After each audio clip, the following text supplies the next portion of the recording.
요한복음서 19장 30절. 그러므로 예수님께서 식초를 받으신 뒤에 이르시되 다 이루었다 하시고 머리를 숙이신 뒤 숨을 거두시니라. 아멘. 지난주에는 예수님께서 4일 동안 무흠 검사를 받으시고 이방인의 입을 통해서 대속 자격이 있다는 것을 인정받았다는 말씀을 드렸습니다. 이제 그리고 최후의 저녁 식사로부터 해서 빌라도에게 넘겨지기까지 말씀을 나누었습니다. 이제 오늘은 바로 그 다음에 예수님의 십자가 사건과 그 예표에 대한 말씀을 드리겠습니다. 예수님께서 깜깜할 때 빌라도로부터 신문을 받았습니다. 그 새벽에 이제 받은 건데요.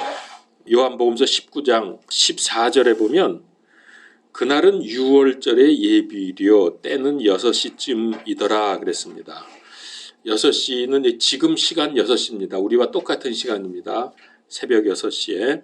이게 사실 불법 재판입니다. 아침에는 이거 재판하도록 되어 있질 않아요. 법적으로. 낮에 하게 되어 있죠. 다 예수님 불법으로 재판받고 십자가에 달리신 겁니다. 그리고 예수님은 6월절인 니산월 14일 오전 9시, 그러니까 6시에 빌라도로부터 신문을 받기 시작을 해서 끌려나가고 오전 9시에 십자가에 못 박히시게 됩니다. 그게 마가복음서 15장 25절에 보면 때가 3시가 되매 그들이 그분을 십자가에 못 박으니라. 여기 또 3시로 나오죠. 아까는 6시에 신문을 받았는데 3시에 십자가에 못 박혔다면 그건 말이 안 되죠. 십자가에 못 박힌 다음에 십자가에서 신문 받은 게 되잖아요. 여러분 이걸 잘 이해를 하셔야 되는데 공관복음서 마태, 마가, 누가 요거는 지금 한번 들어두시면 돼요. 이해를 잘 하시면 돼요. 여기에 이 공관복음서에 나온 시간은 유대인의 시간입니다. 지금 시간하고 달라요. 때가 3시가 되면 이거는 지금 시간으로 9시입니다. 9시. 유대인은 우리의 6시부터 날이 밝으면 시간이 계산이 돼요. 그래서 지금의 6시가 그들의 첫 시간이 시작이 되는 겁니다. 그런데 요한복음서는 로마의 시간으로 기록이 되어 있습니다. 태양력, 지금 우리와 같은 시간입니다. 그러니까 요한복음서가 복음서 중에서 가장 늦게 기록이 됐거든요. 그러니까 세 복음서는 유대인의 시간으로 기록이 되어 있고 요한복음서는 주 90년대에 기록이 되면서 로마의 시간으로 기록되었기 때문에 이런 차이가 있는 거예요. 그러니까 이 시간을 계산을 해서 봐야 돼요. 만약에 그대로 보면은 성경의 앞뒤가 안 맞습니다. 마가복음서 15장 25절에서는 3시에 예수님께서 십자가에 달리셨다. 이게 지금의 9시입니다. 자, 이때는 제사장들이 6월절 어린 양을 죽여서 아침 제물을 드리는 바로 그 시간입니다. 그러니까 아침 제물을 드리는 그 시간에 예수님께서 십자가에 못 박히신 겁니다. 그런데 이때 하늘에서 놀라운 일이 일어났죠. 예수님이 십자가에 계신 동안 갑자기 해가 어두워지면서 빛을 잃었다 그랬습니다. 낮인데도 깜깜해지는 거예요. 그래서 사람들이 무척 두려워했다 그러죠. 누가복음서 23장 44절에 보면 그때는 6시쯤이며 이 6시는 지금으로 12시입니다. 그리고 어두움이 9시까지 온 땅을 덮었더라. 지금으로 오후 3시까지. 정오에 갑자기 정오면은 얼마나 해가 밝을 때예요. 갑자기 어두워지면서 오후 3시까지 주께서 숨을 거두시는 그 시간까지 날이 어두워졌고 드디어 숨을 거두시게 됩니다. 마태복음 27장 46절에 9시쯤에 예수님께서 큰 소리로 외쳐 이르시되 엘리 엘리 라마 사박다니 하시니 이것은 곧 나의 하나님이여 나의 하나님이여 어찌하여 나를 버리셨나이까 라는 말이더라. 여기 9시가 지금의 오후 3시입니다. 그리고 50절에 보면은 숨을 거두셨습니다. 그러니까 십자가에 달리시어 있는 기간이 6시간이었습니다. 아침 9시부터 오후 3시까지 6시간 동안 무시무시한 고통을 당하셨습니다. 그리고 유대 시간으로 9시, 지금 시간으로 오후 3시에 돌아가셨는데요. 숨을 거두셨는데 이 오후 3시가 저녁 제물을 드리는 시간입니다. 지난 주일 말씀드린 것부터 쭉 정리 요약을 제가 해보겠습니다. 잘 들어두세요. 이게 이제 지금으로 치면 목요일 밤인데 니산월 14일이 시작이 되는 겁니다. 그때 최후의 만찬을 하시고 만찬을 하시면서 성찬식을 제정하셨고 제자들의 발을 씻기시고 그리고 나서 겟세마네 동산으로 가시면서 제자들에게 선포하시죠. 니들이 나 배반할 거다. 이런 폭탄 발언을 하시고 겟세마네 동산에서 기도를 하시다가 밤이 굉장히 깊었죠. 지금은 밤새도록 기도하시다가 유다가 배반해서 보내온 로마 병정들과 유대의 권속들에게 잡히시게 됩니다.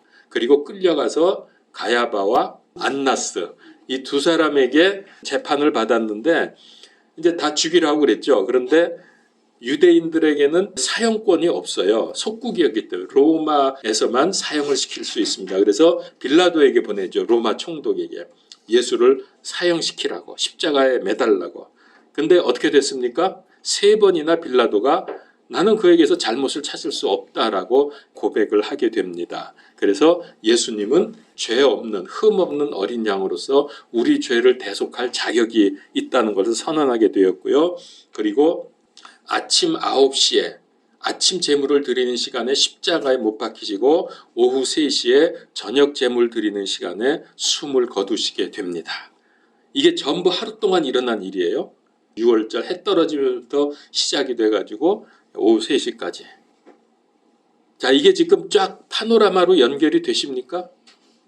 예수님 지금 이 땅에 오셔서 마지막 절정 사역을 지금 하고 계시는 중인데, 자, 그렇게 해서 숨을 거두시게 되고요. 지난주에 말씀드렸던가? 4일 동안 6월절 어린 양과 함께 지나면서 흠이 있는지 조사를 했는데 마지막 양을 잡을 때는 각자 집에서 잡는 게 아닙니다. 어디서 잡았죠? 예루살렘 성전으로 끌고 가서 거기에 모여서 회중들 앞에서 양들을 잡았어요. 그러니까 집에서 각자 잡는 게 아니에요. 그게 이제 출애굽기 12장 6절에 보면 그 말씀이 나와요. 같은 달 14일까지 그것을 간직하였다가 저녁 때에 이스라엘 회중의 전체 지표에서 그것을 잡으라. 전체 지표에서 다 모였을 때 거기서 양을 잡는 겁니다. 거기가 예루살렘 성전입니다. 자, 근데 이때 얼마나 많은, 기록에 의하면 적어도 20만 마리가 이때 양이 죽었다고 그래요. 20만 마리. 어마어마하죠. 이거 잘못하면 섞입니다. 양들이 자기 집에서 가져온. 그래서 어떻게 했냐면은 양의 목에다가 이름을 붙여요. 거기다가. 그래서 아, 이거는 우리 양이다. 이건 내 거 아니다. 이렇게 이제 거기서 잡아가지고서 그 시체와 피를 가지고 이제 집으로 가잖아요. 그래서 이제 피를 뿌리고 그 문설주에 바르고 그 고기는 이제 구워 먹고 이렇게 이제 하는 거거든요. 근데 그 과정에서 몰고 가서 뭐 워낙 사람이 복잡거리니까 잘못하면 놓치든지 뭐 어떻게 하면은 섞이잖아요. 양이니까 그러지 않도록 하기 위해서 양 목에다가 이름을 붙여놔요. 이렇게 걸어서. 그래야 안 헷갈리니까. 근데 이것도 예수님이 그대로 성취하셨죠. 여러분 아시죠? 예수님도 십자가에 달리셨을 때 그 십자가 위에 팻말이 하나 붙어 있었죠? 뭐라고 써 있죠, 거기? 나사렛 예수 유대인의 왕. 요즘에도 그거 있어요. INRI에서 인라이 이렇게 해가지고서 붙어 있는 거 그런 거 보셨죠? 그게 무슨 말이냐면 라틴어 첫 자를 이니셜을 딴 거예요. 첫 자. 이게 뭐냐면은 유대인의 왕 나사렛 예수라는 그 말을 첫 자를 따서 INRI 이렇게 써놓은 겁니다. 영어로 말하면은 Jesus of Nazareth, King of the Jews. 그러니까 유대인의 왕 나사렛 예수 이런 말이죠. 그게 이제 라틴어 첫 자예요, 그게. 그래서 이런 거 보게 되면 정말 예수님은 한치의 오차도 없이 정확하게 6월절 제정하시고 거기서 행했던 일들을 그대로 다 완전하게 성취를 하셨다는 거죠. 예수님의 그 십자가에는 팻말이 예수님을 기록한 그 이름 팻말이 붙어 있었던 것입니다. 예수님은 6월절을 통해서 계시하신 대로 세상 죄를 제거하는 6월절 하나님의 어린 양으로 죽임을 당하십니다. 언제 십자가에 달리셨다고요? 아침 제물을 드릴 때 오전 9시. 그리고 언제 돌아가셨어요? 저녁 제물 드릴 때 오후 3시 6시간 동안 십자가에 달려있다가 돌아가셨습니다. 자, 구약시대의 유월절 어린 양을 죽인 후에 대제사장이 이렇게 선언을 합니다. 그러니까 이는 성전에서 한 얘기 다 모여가지고 막 양 잡을 때 딱 잡고 나면은 대제사장이 선언을 합니다. 뭐라고 말하냐면은 다 끝났다 이런 말을 합니다. 이렇게 외치는데 이 말은 무슨지 아시겠죠? 우리를 대속할 양이 죽었으니까 이제 죄가 끝났다라고 선언을 하는 겁니다. 이건 뭐예요? 장차 오실 메시아께서 이제 오셔서 우리의 죄를 없애주실 거다라는 것을 대제사장의 입을 통해서 하나님이 선포하게 하시는 거죠. 그렇게 수천 년을 지켜놓고 정작 메시아이신 예수님이 오시니까 거부했잖아요. 이게 참 답답한 일입니다. 근데 여러분, 예수님은 어린 양 1호 제물이기도 하시지만은 또 무엇이기도 하죠? 그분은 자신이 대제사장입니다. 그러니까 제물이면서 제사장이세요. 성경에 보면은 예수님이 대제사장이라고 나오죠. 그래서 예수님이 대제사장이시기 때문에 마지막에 숨 거두실 때 한 말이 뭐예요? 다 이루었다.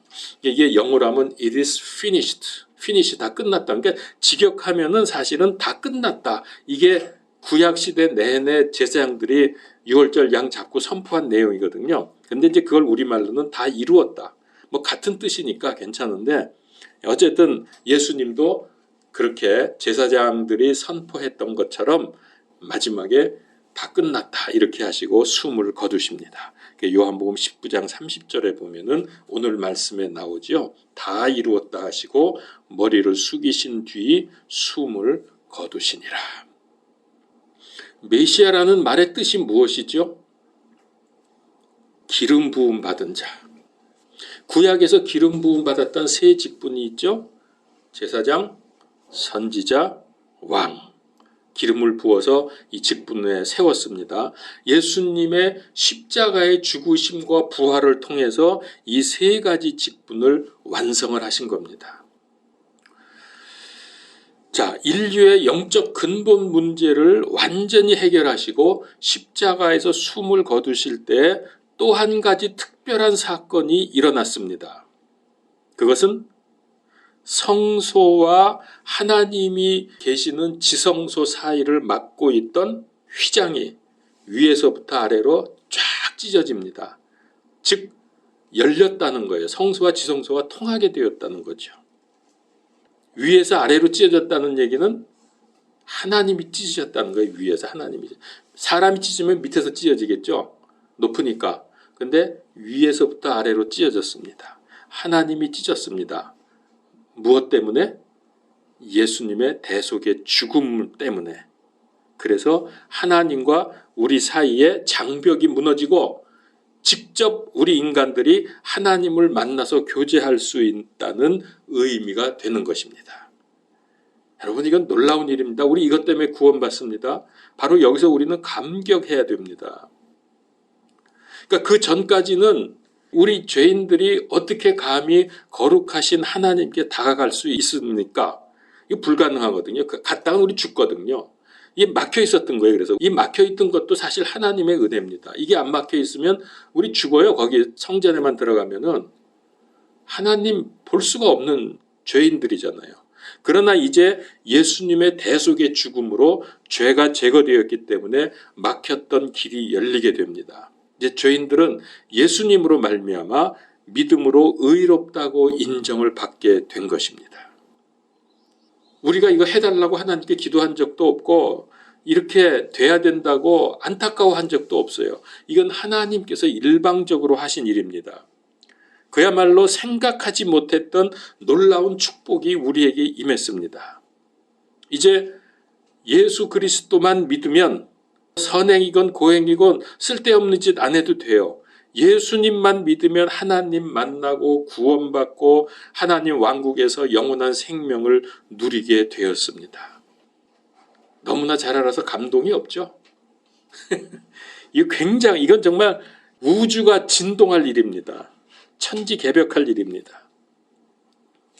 자, 유월절은 니산월 14일 그리고 무교절은 그 다음날 15일부터 21일까지 진행이 되죠.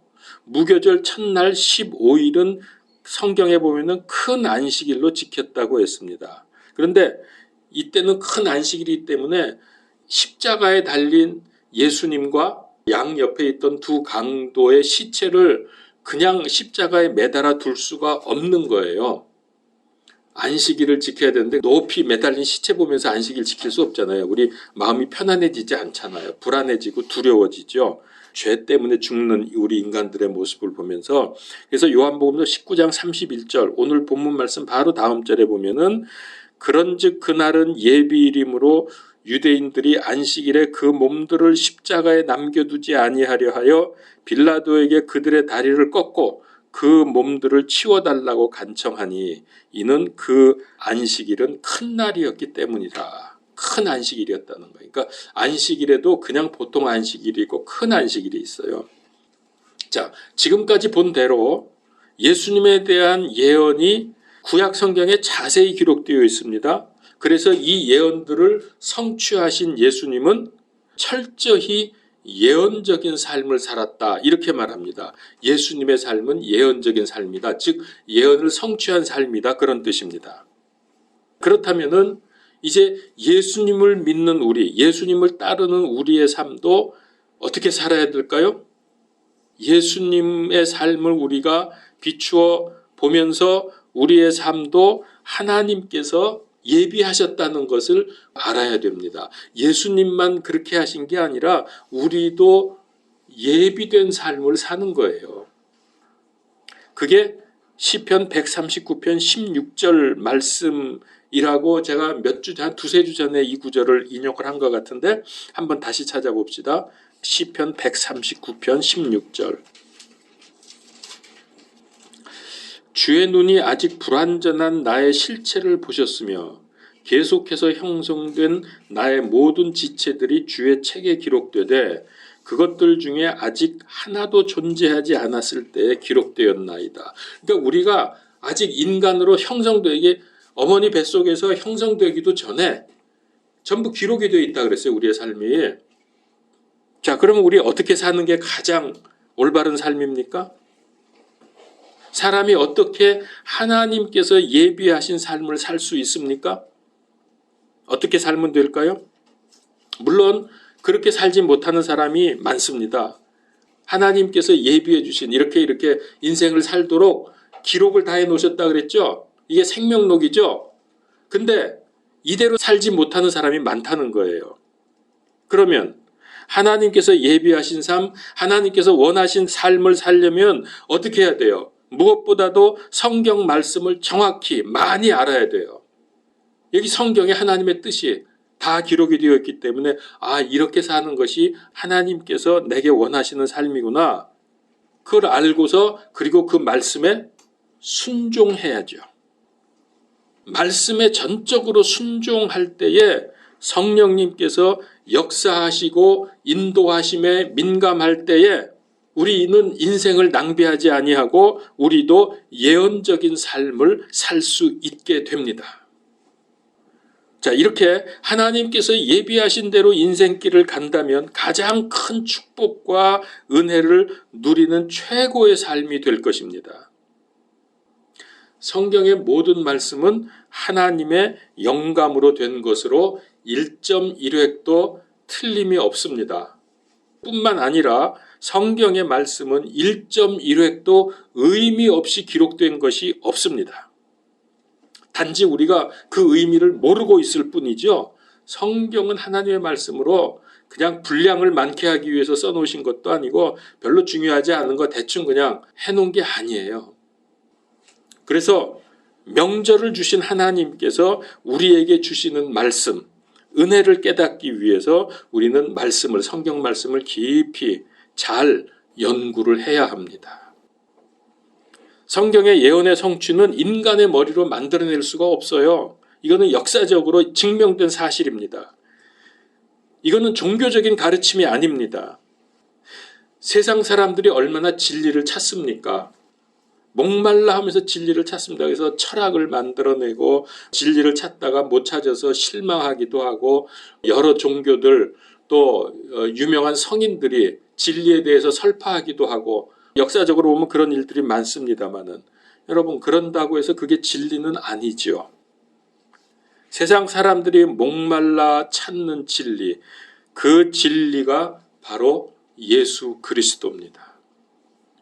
철학자들이 평생을 걸고 그 유명한 사람들이 노력을 하고 애써서 진리를 설파하고 철학적인 주장을 해도 그거 다 쓸데없어요. 우리가 예수님을 믿는 우리야말로 진리를 찾은 사람들입니다. 얼마나 감사합니까? 그런데 진리요 세상의 소망이신 그리스도, 이 놀라운 분이 사람들에게서 점점 잊혀져 가고 있다는 겁니다. 희미해지고 있습니다. 교회는 다니면서 믿는다면서도 하나님이신 예수 그리스도의 은혜와 그리스도의 능력, 그리스도의 사랑, 그리스도 권세, 그리스도 생명 제대로 누리지 못해요. 그리고 전달하지도 못합니다. 누가 이렇게 막고 있습니까? 왜 이렇게 이 놀라운 축복을 누리지 못하고 있습니까? 누구 때문에? 구약시대 내내 예수님의 탄생을 막았고 탄생하시자마자 죽이려고 2살 이하 유아 학살 명령을 내린 게 누굽니까? 이게 사단 아닙니까? 왜 우리는 근데 사탄 마귀에게 협조하면서 살지요? 그리스도를 제대로 알고 말해 주려고 하면은 어떻게 해야 됩니까? 왜 택함받은 이스라엘 백성이 이집트에서 노예가 되었는지, 왜 세상 사람들이 혼란 속에서 헤매고 있는지, 왜 세상이 망해가고 있는지 그 근본 이유를 알아야 정확한 답을 말해줄 수 있는 겁니다. 원인을 모르는데 답이 나옵니까? 왜 망해요?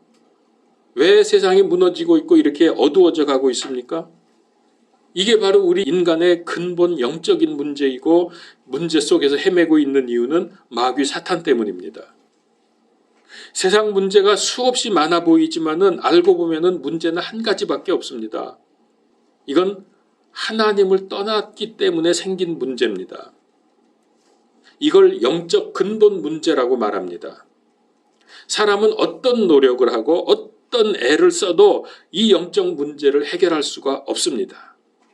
오직 십자가에서 죽으시고 부활하심으로 세상 죄를 제거해 주신 유월절 어린 양 예수 그리스도로만 가능합니다. 그분께서 십자가에서 마지막 숨을 거두실 때 외치신 대로 영적 근본 문제를 해결하신 우리 주 예수 그리스도, 세상의 모든 문제가 여기서 다 끝납니다. 다 끝났습니다. 그분께서 오셔서 세상에 오셔서 하시고자 했던 일이 다 이루어졌습니다. 이게 구원의 복음이고 생명의 복음이고 영생의 복음입니다. 세상에 교회가 많습니다. 그리스도인도 많습니다. 그러면서 성경을 인용을 하지만은 희한하게 이상하게도 날이 갈수록 세월이 흘러갈수록 이 복음이 인간 전통, 세상 철학, 신념, 세속주의, 교권, 사상과 섞여가지고서 이상하게 지금 복음이 변질되어 가고 있습니다. 이게 문제입니다. 정확한 복음의 비밀, 그리스도의 비밀, 피의 복음 선포되어야 하는데 그러지 못해서 요셉을 알지 못하는 왕이 등장을 해서 하나님의 백성을 노예로 만들어버리는 거예요. 지금 세상이 이 상황입니다. 이 땅의 문제를 좀 더 정확히 말씀을 드리면 언약 백성이 언약을 놓쳤기 때문에 종살이하는 겁니다. 지금 세상이 이 상태입니다. 뭐라고요? 언약 백성이 언약을 놓쳤기 때문에 종살이하고 있는 거예요. 마귀의 노예가 되어 있는 거예요. 인생의 완전한 정답이신 그리스도를 말해야 할 교회가 이 정확하고 확실한 복음, 피의 복음을 말하지 않으면 세상은 마귀의 노예가 되는 거예요. 교회가 윤리, 도덕, 인격, 봉사, 육신적인 치유, 세상적인 축복 이런 걸 말한다고 하면 소망이 없습니다. 결국 교회가 참 복음을 전하지 않는 것이 문제입니다. 그러다 보니까 교회 다니는 사람들이 어떻습니까? 지금 세상에서. 교회 다니는 사람들 착해요. 왜? 착하게 살라고 그러니까. 착하긴 한데 영적인 힘이 없어요. 그러니까 세상 사람들이 기독교인들을 얕잡아 봅니다. 무시합니다. 영권이 없거든. 그러나 그리스도의 비밀을 알고 가정에서, 직장에서, 세상 어디서든지 그리스도의 비밀을 말해주면은 하나님의 역사가 일어납니다.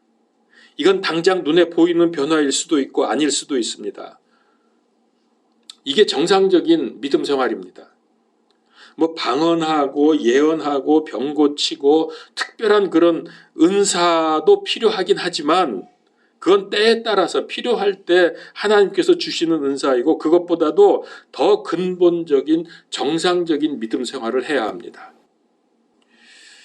사람들은 세상이 점점 악해지기 때문에 성경 말씀대로 살기가 어렵다, 몹시 힘들다고 말을 합니다. 제가 미국에 있을 때 장로님 한 분이 그랬어요.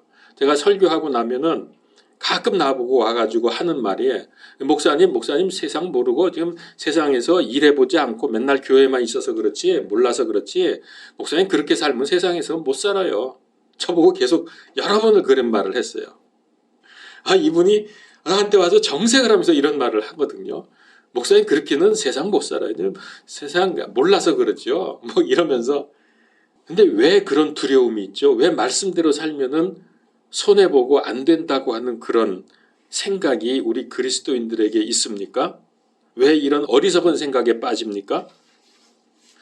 여러분 실상은 그 반대인 거 아시죠? 그 반대입니다. 성경 말씀대로 하면 힘들고 망하는 게 아닙니다. 성경 말씀대로 안 해서 망하는 겁니다. 성경 말씀대로 하면은 잠깐은 힘들지 몰라도 그게 바로 흥하고 복받는 비결이라는 걸 알아야 돼요. 왜 교회가 점점 힘들어지고 빈자리가 많아지고 왜 세상 사람들에게 비난을 받습니까? 서구 교회들 아시죠? 미국 교회도 마찬가지입니다. 몇몇 참 교회를 빼놓고는 교회 가면은 저는 그 뉴욕이나 이쪽 가서 많이 봤어요. 예배 드리는 게 아니고 거기 가면 그 관광 코스예요. 그래서 교회 안에 건물 안에 들어가면은 그림 엽서 팔고 기념품 팔아요. 관광지로. 지금 교회가 그 모양입니다. 근데 점점 더 이게 심해지고 있어요. 제가 지난 엊그제인가요? 금요일 날 여러분 아시죠? 제가 신대원 다닐 때 중창단 멤버였습니다. 그때 이제 멤버가 전부 11명이었어요. 반주자까지 하고 이렇게 해서 11명이었는데 40년이 이상 지난 지금 금년에 최근에 다시 11명이 모였어요. 그래서 이제 한 달에 한 번씩 만나는데 그 중에는 미국에도 있고 뭐 유럽에도 있고 한국에도 있고 그런데 줌으로 만납니다. 줌으로 해서 이제 들어와서 뭐 얘기도 하고 찬양도 다시 하고 뭐 자기 지내온 얘기도 하고 이러면서 지금 지내고 있는데 왜 문제냐? 말씀대로 살기 때문에 문제가 아니라 말씀대로 안 살기 때문에 문제가 오는 거예요. 근데 이 서구의 미국과 이 서구 교회들이 지금 이런 식으로 가고 있는데 머지않아 우리나라 교회도 이렇게 될 것입니다. 아마 그렇게 될 게 분명해요. 왜냐하면은 좋든지 나쁘든지 다 따라가거든 우리가. 정말 그렇게 될 겁니다. 한 가지만 제가 얘기할게요.